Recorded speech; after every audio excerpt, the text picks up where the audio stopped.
ಕೇಂದ್ರ ಶಿಕ್ಷಣ ಸಚಿವ ಸ್ಥಾನಕ್ಕೆ ಪ್ರಧಾನ್ ರಾಜೀನಾಮೆ ಬೆನ್ನಲ್ಲೇ ನೀಟ್ ಕಿಚ್ಚು ತಣ್ಣಗಾಗಿದೆ. ರಾಜ್ಯ ಸಚಿವ ಸಂಪುಟ ವಿಸ್ತರಣೆ ಮತ್ತೆ ಮುನ್ನೆಲೆಗೆ ಬಂದಿದೆ.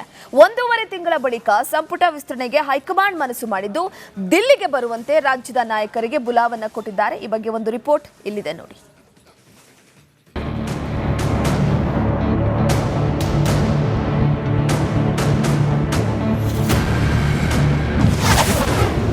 ಸಚಿವ ಸಂಪುಟ ವಿಸ್ತರಣೆಗೆ ಕೂಡಿ ಬಂತ ಶುಭಗಳಿಗೆ. ಇಂದು ರಾಜ್ಯ ಕೈ ನಾಯಕರಿಂದ ದಿಲ್ಲಿ ದಂಡಯಾತ್ರೆ. ಶತಾಯಗತಾಯ ಕ್ಯಾಬಿನೆಟ್ ವಿಸ್ತರಣೆಗೆ ಡಿಕೆಶಿ ಪ್ಲಾನ್.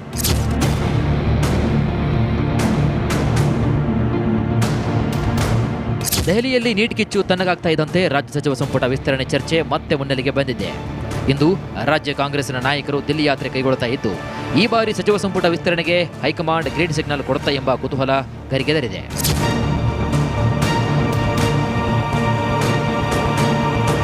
ನೋಡಿ, ಡಿಕೆ ಶಿವಕುಮಾರ್ ಸಿಎಂ ಆಗಿ ಪದಗ್ರಹಣ ಸ್ವೀಕರಿಸಿ 1.5 ತಿಂಗಳೇ ಉರುಳಿದೆ. ಒಂದೇ ವಾರದಲ್ಲಿ ಸಂಪುಟ ವಿಸ್ತರಣೆ ಎಂದಿದ್ದಂತಹ ಕಾಂಗ್ರೆಸ್ ಹೈಕಮಾಂಡ್ ಕಾಲವನ್ನ ತಳ್ಳುತ್ತಲೇ ಇದೆ. ನಾನಾ ಕಾರಣಗಳಿಂದ ಪದೇ ಪದೇ ಸಂಪುಟ ವಿಸ್ತರಣೆ ಮುಂದೂಡಿಕೆ ಆಗ್ತಿರೋದು ಸಚಿವಾಕಾಂಕ್ಷಿಗಳಿಗೆ ಬೇಸರವನ್ನು ತಂದಿರಿಸಿದೆ. ಜೊತೆಗೆ ಸಚಿವರಿಲ್ಲದೆ ಇಲಾಖೆಗಳ ಕೆಲಸ ಕೂಡ ಕುಂಟುತ್ತಾ ಸಾಗಿದ್ದು, ಸಾರ್ವಜನಿಕ ವಲಯದಲ್ಲೂ ಕೂಡ ಆಕ್ರೋಶ ಹೆಚ್ಚಾಗಿದೆ. ಅಧಿವೇಶನ ಕೂಡ ಹತ್ತಿರ ಬರ್ತಿರೋ ಕಾರಣ ಡಿಕೆ ಶಿವಕುಮಾರ್ ಮೇಲೆ ಸಂಪುಟ ವಿಸ್ತರಣೆ ಮಾಡಬೇಕಾದಂತಹ ಒತ್ತಡ ಹೆಚ್ಚಾಗ್ತಾ ಇದೆ. ಈ ಹಿನ್ನೆಲೆ ಹೈಕಮಾಂಡ್ ಮೇಲೆ ಒತ್ತಡವನ್ನು ತಂದು ಈ ಬಾರಿ ಕ್ಯಾಬಿನೆಟ್ ವಿಸ್ತರಣೆಗೆ ಡಿಕೆಶಿ ಪ್ಲಾನ್ ಮಾಡ್ತಿದ್ದಾರೆ. ಎಲ್ಲರಿಗೂ ಹೇಳಿದ್ದೀನಿ ನಾನು ಸರ್, ಮಂಗಳವಾರ ವಿಸ್ತರಣೆ ಸಂಬಂಧ ಸಭೆ ಇದೆ ಸರ್ ಹೈಕಮಾಂಡ್ ನಾಯಕರ ಜೊತೆ.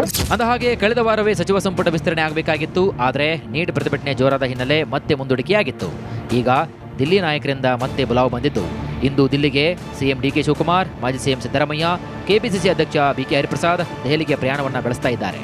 ಇನ್ನು ಇಂದು ಸಂಸತ್ ಕಲಾಪ ಪುನರಾರಂಭಗೊಳ್ತಾ ಇದ್ದು, ರಾಮ ಮಂದಿರ ಹಾಗೂ ನೀಟ್ ಬಗ್ಗೆ ಚರ್ಚೆಗೆ ಕಾಂಗ್ರೆಸ್ನ ನಾಯಕರು ಧ್ವನಿ ಎತ್ತಲು ಪ್ಲಾನ್ ಮಾಡಿಕೊಂಡಿದ್ದಾರೆ. ಸಂಸತ್ ಸಮರ ಮಧ್ಯೆ ಬಿಡುವು ಮಾಡಿಕೊಂಡು ಸಂಪುಟ ವಿಸ್ತರಣೆಗೆ ಹೈಕಮಾಂಡ್ ಅಸ್ತು ಅನ್ನುತ್ತಾ ಅಂತ ಪ್ರಶ್ನೆ ಕೂಡ ಮನೆ ಮಾಡಿದೆ. ಇನ್ನು ಸಂಪುಟ ವಿಸ್ತರಣೆ ಚರ್ಚೆ ಸಚಿವಾಕಾಂಕ್ಷಿಗಳಲ್ಲಿ ಮತ್ತೆ ಮಂತ್ರಿಗಿರಿ ಆಸೆ ಚಿಗುರೊಡೆಯುವಂತೆ ಮಾಡಿರುವಂಥದ್ದು ನೋಡಿ. ಕಾಂಗ್ರೆಸ್ ಹೈಕಮಾಂಡ್ ಮಂಗಳವಾರ ಪಟ್ಟಿ ಅಕೈರು ಮಾಡಬಹುದು ಅನ್ನುವಂಥ ಮಾಹಿತಿಗಳಿದ್ದಾವೆ.